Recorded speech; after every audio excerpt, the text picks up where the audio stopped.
زمین کی بے مثل بے مثال بادشاہت جس ہستی کو عطا فرمائی گئی،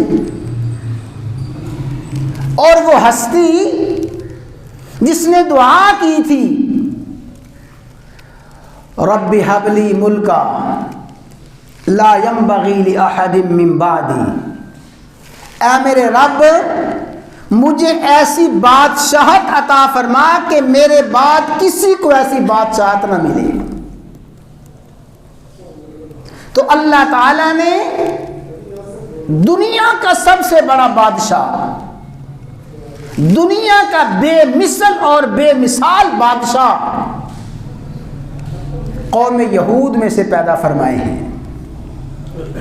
فرمایا فسخرنا له الريح تجری بامرہ رخان حیث اصاب والشیاطین کل بناء وغواص وآخرین مقرنین فی الاسفاد، ہم نے قوم یہود میں ایسا بے مثل بادشاہ پیدا فرمایا جس بادشاہ کے متاحت ہم نے ہواؤں کو کر دیا،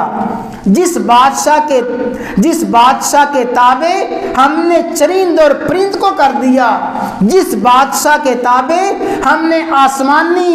مخلوق کو، فضائی مخلوق کو، زمینی مخلوق کو، بری اور باہری مخلوق کو جس بادشاہ کے تابع کیا،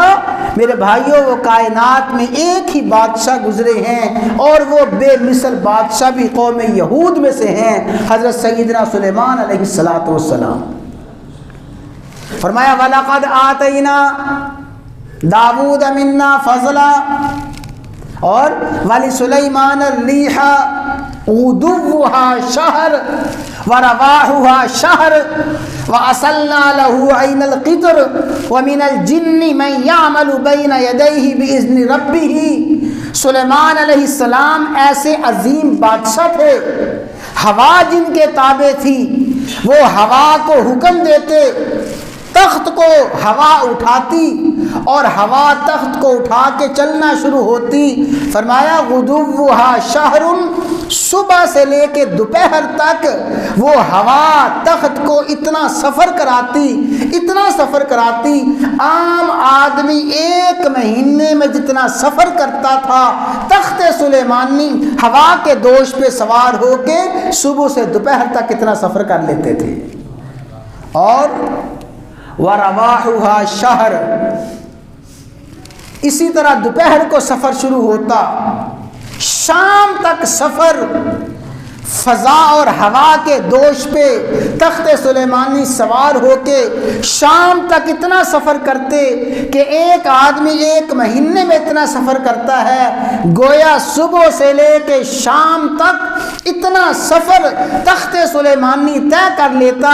جتنا سفر عام آدمی 2 مہینوں میں طے کرتا ہے، تخت سلیمانی ایک مہینے میں اتنا سفر طے کر لیتا تھا۔